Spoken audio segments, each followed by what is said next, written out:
បាទសូមជម្រាបសួរអ្នកទាំងអស់គ្នានៅក្នុងវីដេអូនេះខ្ញុំនឹងបន្តចែករំលែកទៅលើចំណេះដឹងដែលជាមូលដ្ឋានគ្រឹះគណនេយ្យនឹងបន្តទៀតបាទអូខេអញ្ចឹងមុននឹងបន្តសូមអ្នកនរគ្នាជួយចុច Subscribe និងដាក់សញ្ញាដណ្ដឹងដើម្បីទទួលបានវីដេអូថ្មីៗបន្តទៀតបាទ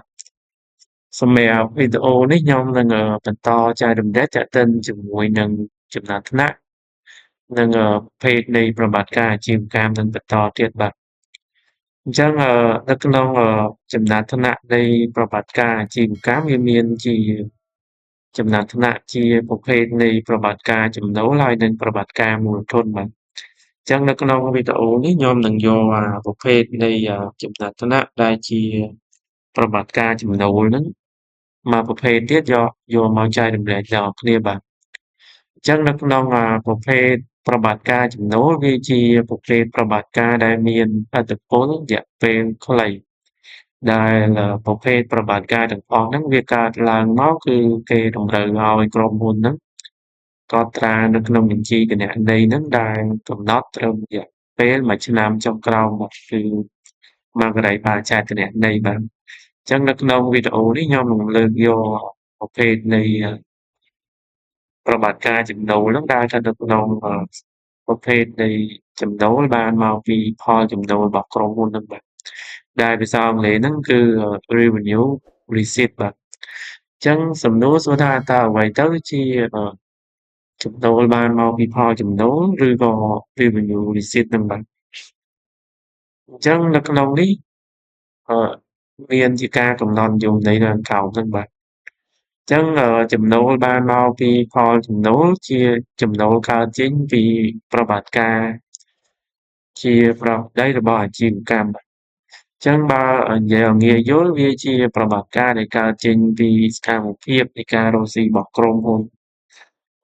ក្នុងអាជីវកម្មនឹងបាទពោលគឺកើតចេញពីការវិនិយោគរបស់ក្រុមហ៊ុននឹងបាទប្រតិបត្តិការទាំងអស់ហ្នឹងយើងត្រូវកត់ត្រាវាជាចំណូលហើយបង្ហាញនៅក្នុងរបាយការណ៍លទ្ធផលបាទអញ្ចឹងសំណួរសួរថាតើប្រភេទនៃប្រតិបត្តិការណាខ្លះដែលយើងអាចរាប់វាជាប្រភេទនៃអឺចំណូលបានមកពីផលចំណូលហ្នឹងបាទអញ្ចឹងខាងក្រោមនេះជាឧទាហរណ៍មួយចំនួនដែលខ្ញុំចែករំលែកដល់អ្នកនាងទាក់ទិនជាមួយនឹងចំណូលបានមកពីផលចំណូលហ្នឹងបាទអញ្ចឹងឧទាហរណ៍ទី1ទាក់ទិនជាមួយនឹងផលចំណូលបានមកពីការលក់ទំនិញបាទអញ្ចឹងមានន័យថាចំណូលដែលយើងទទួលបានពីការផ្គត់ផ្គង់ទំនិញហ្នឹងបាទអាហ្នឹងគេរាប់បញ្ចូលវាជាប្រភេទនៃrevenue receipt ហើយបាទហើយទី2ទាក់ទិនជាមួយនឹងកម្រៃជើងសារនិងថ្លៃឈ្នួលដែលទទួលបាននិងទ្រព្យត្រូវទារកើតចេញពីការផ្ដល់អឺសេវាកម្មបាទអញ្ចឹងទី2នេះទាក់ទិនជាមួយនឹងថ្លៃជើងសារមានន័យថាចំណូលពីការបំពេញថ្លៃសេវាណាមួយដែលយើងត្រូវទទួលបានពីគេណាឬក៏ថ្លៃឈ្នួលទាក់ទិនមួយការជួលអីចឹងទៅនិងចំណូលដែលបានមកពីទ្រព្យដែលត្រូវទារអញ្ចឹងទ្រព្យដែលត្រូវទារនេះគឺទាក់ទិនជាមួយនឹងប្រភេទ receivable បាទ